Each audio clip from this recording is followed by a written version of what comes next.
নিক ভুজিসিস, যাকে তার ফেমাস ইন্সপিরেশনাল স্পিচের জন্য আজ গোটা বিশ্বের মানুষ চেনেন। তিনি কিন্তু কোনো হাত পা ছাড়াই জন্মগ্রহণ করেছিলেন। ইস, যদি আমি একটু দেখতে সুন্দর হতাম। ইস, যদি আমি সবার সাথে স্মার্টলি কথা বলতে পারতাম। ইস, যদি আমার মধ্যে অ্যাটলিস্ট একটা কোনো স্পেশাল ট্যালেন্ট থাকতো, তাহলে আমিও হয়তো জীবনে বড় কিছু করে দেখাতাম। নিকের পরিস্থিতির সাথে তুলনা করলে এই অজুহাতগুলো শুনতে সত্যিই হাস্যকর লাগে।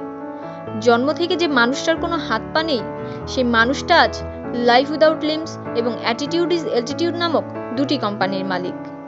সব থেকে বড় ব্যাপার, নিক আজ কোটি কোটি মানুষের জীবনে অনুপ্রেরণার উৎস।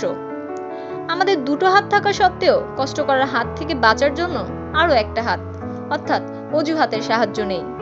আর সেখানে নিকের একটাও হাত না থাকা সত্ত্বেও জীবনে কখনো অজুহাতটাকে ব্যবহার করেননি।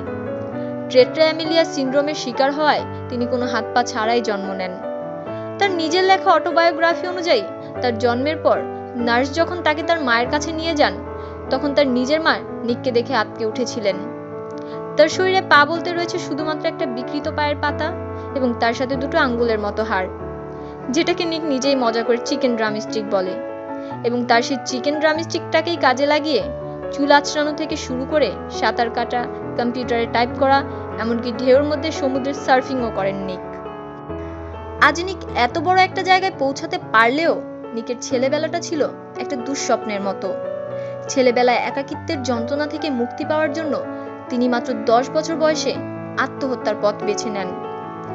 এরপর কিছু মানুষ তাকে এগিয়ে চলার অনুপ্রেরণা দেয়, যাদের মধ্যে বিশেষ ভূমিকা রেখেছিলেন তার মা। 19 বছর বয়সে তিনি তার জীবনের প্রথম বক্তৃতা দেন। এরপর তিনি বিভিন্ন শহর ভ্রমণ করেছিলেন এবং বহু মানুষকে নিজের জীবনের স্ট্রাগলিং হিস্ট্রি শেয়ার করে অনুপ্রাণিত করেছিলেন। যেদিন থেকে নিক লাইফের প্রতি তার দৃষ্টিভঙ্গি, তার অ্যাটিটিউডটাকে বদলে ফেলার ডিসিশন নিয়েছিলেন, সেদিন থেকে কিন্তু তার জীবন সম্পূর্ণ একটা নতুন দিশায় ঘুরে গিয়েছিল। এজন্য নিক সব সময় বলেন, অ্যাটিটিউড ইজ এভরিথিং। লাইফের প্রতি শুধুমাত্র নিজের অ্যাটিটিউডটাকে বদলে যে মানুষটার একটাও হাত পা নেই, সে মানুষটা যদি আজ জীবনে এত কিছু অ্যাচিভ করতে পারে, তাহলে আপনি কেন পারবেন না?